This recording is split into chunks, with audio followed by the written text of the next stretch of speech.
bavugaga rero ko kugira ngo mbese baca intege abantu bo mu nzu y'ibwami bashobora kuzagira wenda igishuko cyo gushaka guhirika umwami, bagaragaza ko umwana uzaba umwami yavutse bareba mu dupfunsi twe bagasangamo imbuto y'amasaka, imbuto y'isogi n'imbuto y'uburu. Uburo bwakoreshwaga ibwami nababwiye ko bwahingwaga hariya ihuro mu cyahoze cyitwa Musasa, hanyuma bakabusarura bakabujyana ibwami. Umwami rero yatanga umuganura, uretse ko amasaka yabaga yeze, umutsima ngira ngo ibwami baryaga bavuye muri ubwo buru. Ubwo rero bamaze kugaragaza nako Mutara Rwogera agize intege nke, akemerera Nyiramavugo kumugira umwiru, akemera no kugira umwiru umuhungu we Nkoronko, akemera no kugira umwiru musaza we Rwakagara. Aya mabanga yombi abaturage bagenderagaho, bari bagenderagaho, ndetse hakaba n'iryo kuvuka n'imbuto wenda rifite abo ryabeshyaga ibwami. Ngira ngo ahari ibi bintu byombi bashingiragaho baha agaciro ubwami, agaciro kabyo kari kagabanutse, kuko byari bigiye bayibanga noneho rigiye hanze, n'abadafite uburenganzira bwo kurimenya barimenye. Bya bindi byose bajyaga batubwira ni amahomvu, ni ibinyoma, ntaho bishingiye, nta shingiro bifite. Umuntu rero yakwibaza ati nk'ubu ngubu ko umuntu iyo yajyaga kuba umwiru hari umuti yanywaga, uwo muti bawitaga igihango. Umuntu mbere yo kumuha ibanga ry'ubwiru ngo aribike, yanywaga uwo muti ukitwa igihango. Bakavuga ngo iyo wanyoye igihango hanyuma ukamena ibanga, icyo gihango ngo kikumena inda. Kikumena inda ni ukuvuga urapfa. None ibanga ry'ubwiru rishyizwe ku karubanda, mbese ni ukuvuga ngo abarishingiragaho bashushe na ya nkoko, ngo inkoko yahiye umurizo iti buke bambone. Buke bambone ni ukuvuga ko yasangaga igize ikibazo, kuko umurizo wayo na bwa bwoya buba munsi y'umurizo niyo kabutura yayo. None ikabutura yayo irahiye, burake rero yambaye ubusa. Kumena ibanga ry'ubwiru, guha ibanga ry'ubwiru rero abatari bakwiye kurimenya, barishingiraho barengera inyungu zabo bwite cyangwa inyungu z'imiryango yabo. Byateye ingoma y'Abanyiginya kugira intege nke cyane, bituma izavogerwa.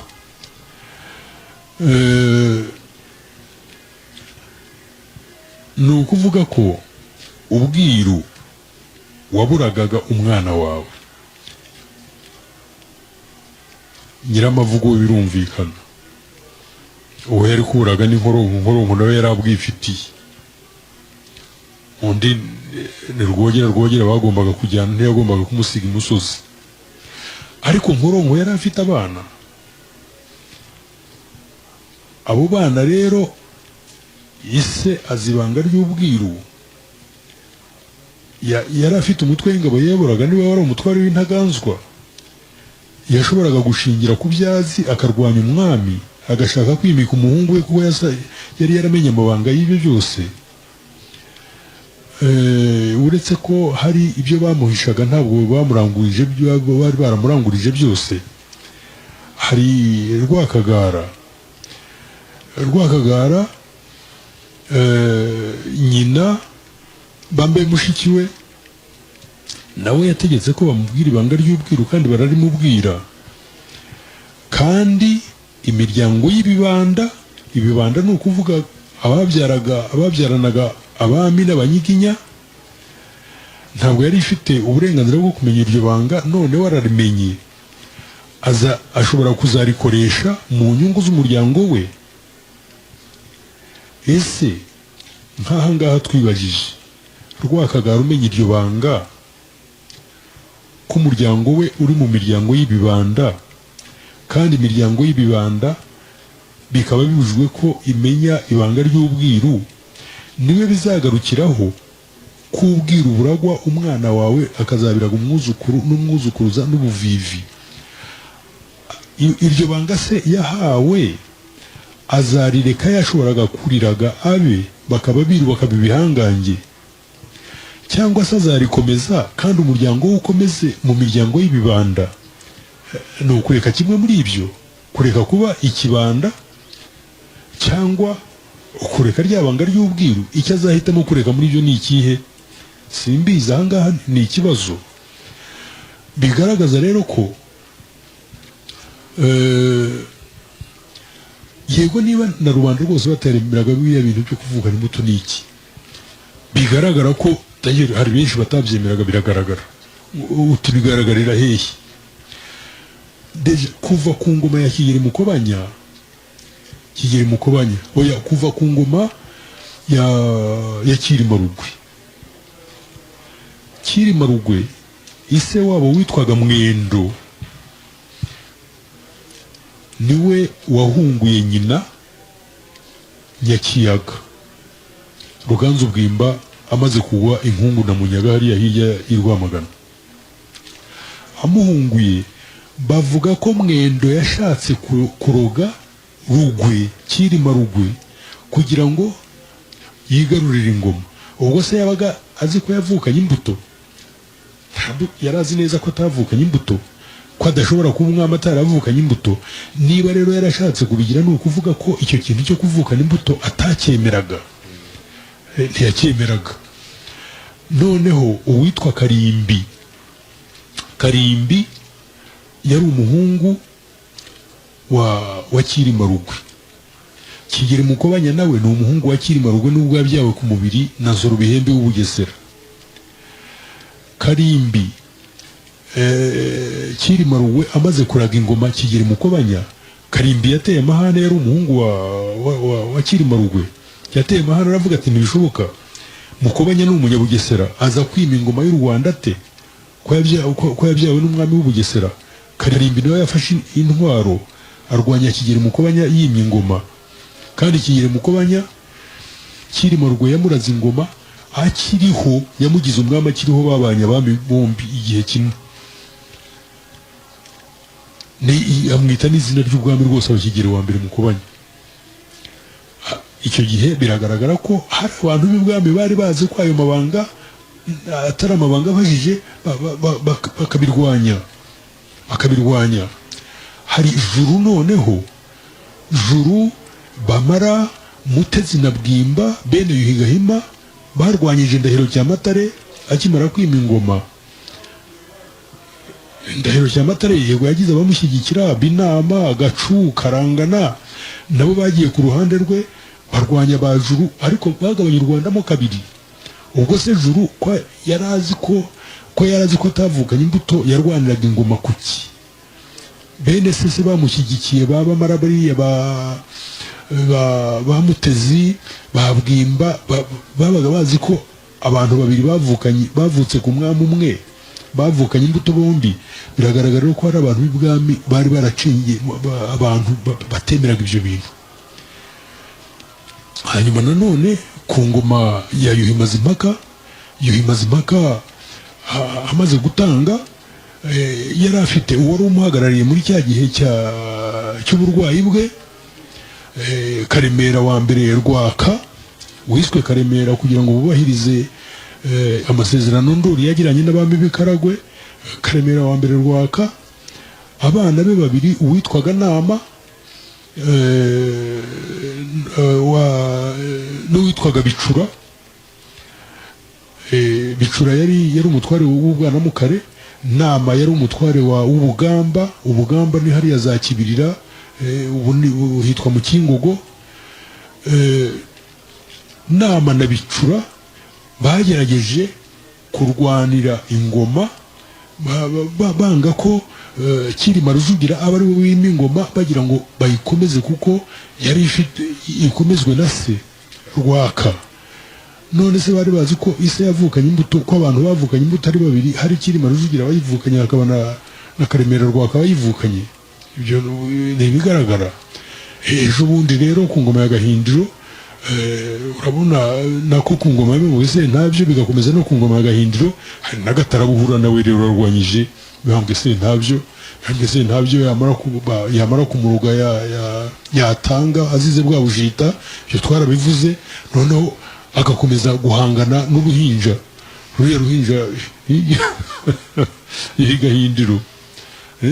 Uribuka umwami w'Igisaka asaba umwami w'Igisaka ingabo ngo zimuherekeze ngo agaruke mu Rwanda. Umwami w'Igisaka akamubwira ati se nk'izo ngabo ushaka ndaziguha, ninziguha rero nawe uzansubiza Ubuganza, numara gutsinda ufashijwe n'ingabo zanjye uzansubiza Ubuganza. Undi ati se nzagusubiza Ubuganza, inyambo zanjye zirishehe. Noneho umwami w'Igisaka akarakara ati sha, ati genda ubwo Buganza bwawe bugomane n'izo nyambo zawe. Ati numvise ko hari n'uruhinja ruri hariya rwavutse, uzabanza ukiranuke narwo, numara gukiranuka narwo iby'inyambo n'Ubuganza tuzaba twongera tubivuge. ntiyageze bikamubera ibibazo bikomeye, uruhinja rukamutsinda rukamugaragura bakamujyana mu Rwabayanga. Urabona rero ko habaye intambara nyinshi zirwanya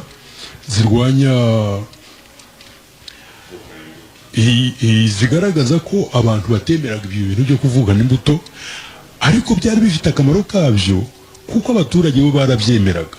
Babona ugiye kurwanya umwami, kandi umwami yaratoranyijwe n'Imana akiri mu nda ya nyina ikamuha imbuto avukana, abaturage bo barabyemeraga, bakaba bamurwanira inkundura kugira ngo uzakureho umwami. Bemera ko yavukanye imbuto, cyari ikibazo gikomeye, ntibyashobokaga. Ubwo rero noneho aho ibanga ry'ubwiru ribereye akajagari, ribereye kuriya ryabaye, cyari ikibazo gikomeye. Ni muri icyo gihe Kigeli wa kane Sezisoni, uzwi ku izina rya Rwabugiri, yihaye uko yaryihaye ngira ngo twarabivuze. Yaryambuye umuntu amutegeka kwitwa Rwakageyo. Ati witwa Rwabugiri, Rwabugiri iki ugira iki?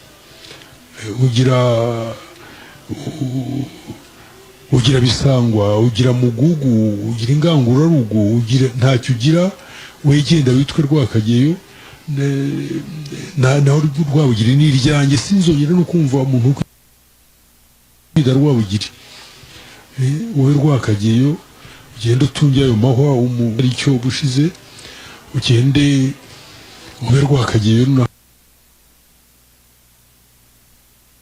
Rwabugiri ni jyewe, izina rarimwaka. Ngaha rero ry'intambara yo ku Rucunshu riherereye, ni muri ubwo buryo umwami Kigeli wa kane Sezisoni waje kuba Kigeli wa kane Rwabugiri. Ni muri iyo situation, ni muri ibyo bihe bimeze bityo yasimbuye Mutara Rwogera ku ngoma. Yamusimbuye ku ngoma hari abantu bamaze kuzenguruka, bamaze guca hirya no hino ingoma n'imiziririzo yayo n'imihango yayo, bazi imbaraga zayo n'intege nke zayo. Rwabugiri rero yima ingoma muri ibyo bihe, agiye guhangana rero n'ibibazo bikomeye. Ikibazo gikomeye cya mbere Rwabugiri azahura nacyo ni ikibazo kijyanye na Nkoronko. Nkoronko yayoboranye igihugu na nyina. Rwogera imyaka yose yamaze ku ngoma ntacyo yategekaga, twarabivuze, ni ibintu bigaragara, twarabivuze. Nkoronko rero ku gihe cya Rwabugiri, cya Kigeli wa kane, niwe uzaba usigaye kuko Nyiramavugo azaba yaratanze, ariko ntabwo ari umuntu uzahita ako kanya ashaka kureka ububasha yahawe, ububasha yari afite ku ngoma ya Rwogera. Rwogera kandi nawe muribuka abwira Karamira Kavuninka, Nyiramavugo yaramwihereranye, aramubaza ati ibyo twarabivuze ubushize, aramubwira ati ninde Rwogera azaraga ingoma. Karamira yaragiye ajya kwa Rwogera aramuganyira ati Nyiramavugo yambajije kumubwira uzaragwa ingoma. Rwogera ati genda umubwire ko ari Nyamwesa, umuhungu wanjye w'imfura. Noneho kuko Nyamwesa n'ubundi namubujije gukomeza gucudika cyane na Nyiramavugo na Nkoronko yarananiye, genda umubwire ko ari Nyamwesa, nubimubwira nawe arabibwira Nkoronko nawe bibwire Nyamwesa, bagende bakwiza amagambo babeshya ngo Nyamwesa niwe uzaba umwami, hanyuma umwami uzima ingoma azabica, azabibaziza. Ubwo nubwo Rwogera yari yarabwiye Nkoronko bakagurana abana, akamuha umuhungu we, Rwogera nawe bambe Nkoronko nawe akamuha uwe, akamuha Sezisoni,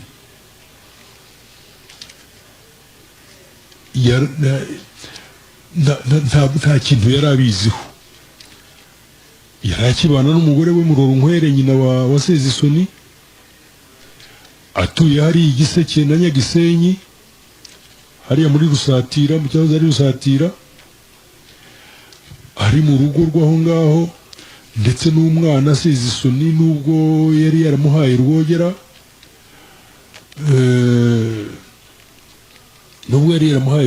umwana yari kumwe na nyina Igiseke. Noneho rero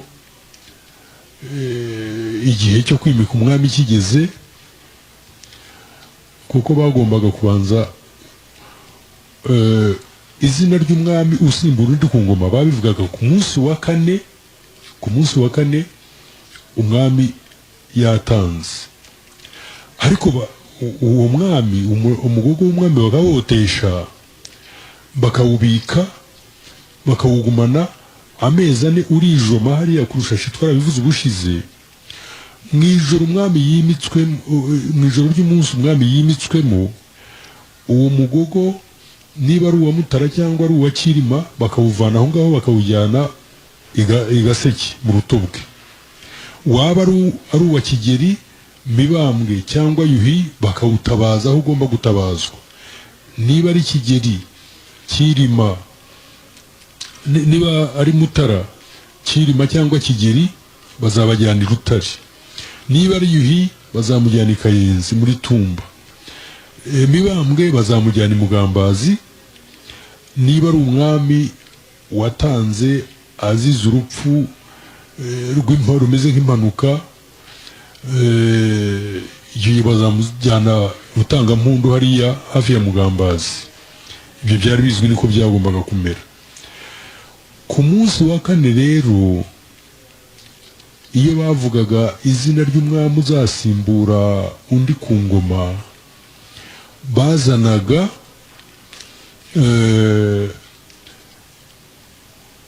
uruhu rw'ikimasa cy'umukara cyirabura. Noneho urwo ruhu umwami uzasimbura undi ku ngoma muri cya gihe cy'amezi 4 y'icyunamo, urwo ruhu nirwo uwo mwami yambaraga, rw'umukara, rw'ikimasa cy'umukara.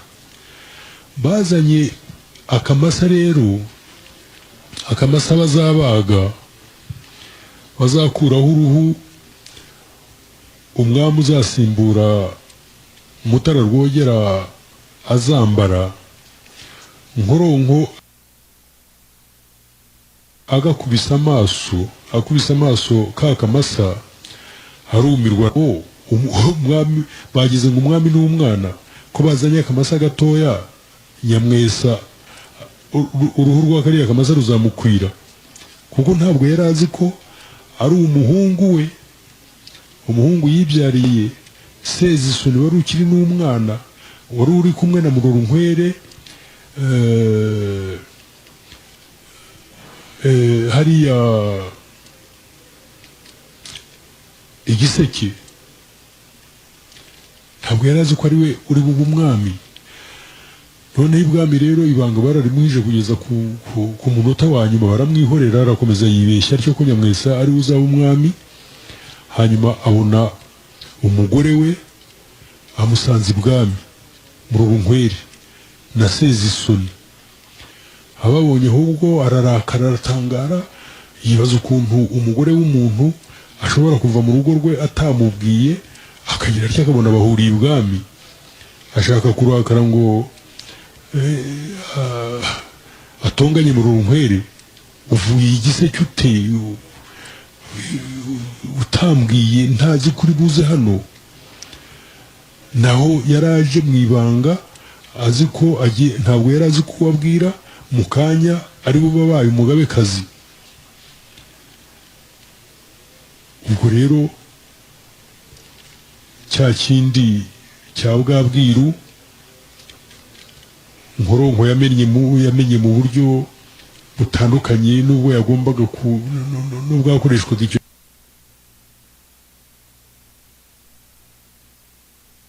gihe byaramugarukanye bimubera ikibazo wamuhisha ibanga igihe cyose babanye abona umwana yari azi ko yibyariye nubwo yari yarabyawe na Rwogera ibyo twarabivuze niwe ubaye umwami Nkoronko arumirwa gusa aravuga ati ubu ngubu rero ikizakurikiraho ngiye guhura n'ibyago bikomeye ndetse na Nyamwesa uriya Nyiramavugo we yarigendeye na Nyamwesa uriya nijeje ko ibitangaza ntumwizeza ko ari we uzaba umwami nkamuhakwaho tugiye guhura n'ibibazo twembi ari Nyamwesa ari nanjye ngiyo rero ngiyo imiterere y'ibihe Sezisoni yimyemo ingoma yari ingoma yamunzwe kandi Mungu yarayihereye imbere kuko amabanga yagombaga kumenywa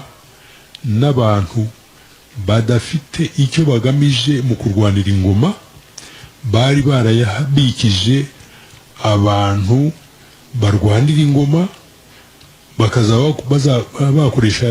bakaba bakoresha ayo mabanga mu nyungu zabo bwite n'iz'imiryango yabo ni icyo gihe rero icyo gihe niko cyari giteye ni igihe gikomeye umwami Kigeli wa kane Rwabugiri yimyemo ingoma kandi noneho yima n'ingoma ari umwana ari muto nawe ni kimwe na Rwogera hagati y'imyaka 7 na 12 gusa we nyina Murorunkwere ntabwo yari igishegabo yamushubije ububasha bwe akiri mutoya ariko abukoresha mu buryo tuzareba mu kiganiro cy'ubutaha wa gatanu nicyo kiganiro tuzavugaho muzareba amarorerwa yakozwe na Rwabugiri ariko ayakoreshwa n'iyo situation yamubanjirije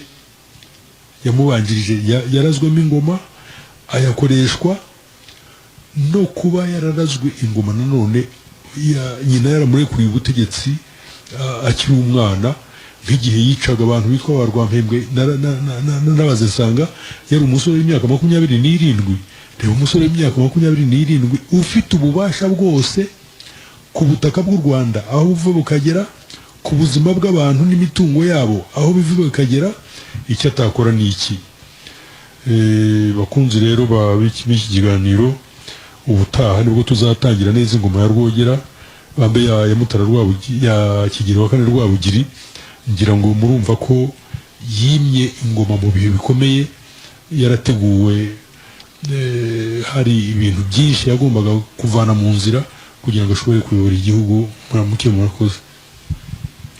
Nahangaha rero ikiganiro amateka rwa Gasabo cyo kuri wa gatanu kirangiriye, tukaba tubararikira ikiganiro cyo kwa gatanu utaha, aho tuzavuga ku buryo burambuye ingoma ya Kigeli wa kane Sezisoni waje kwitwa Rwabugiri inkotanyi cyane.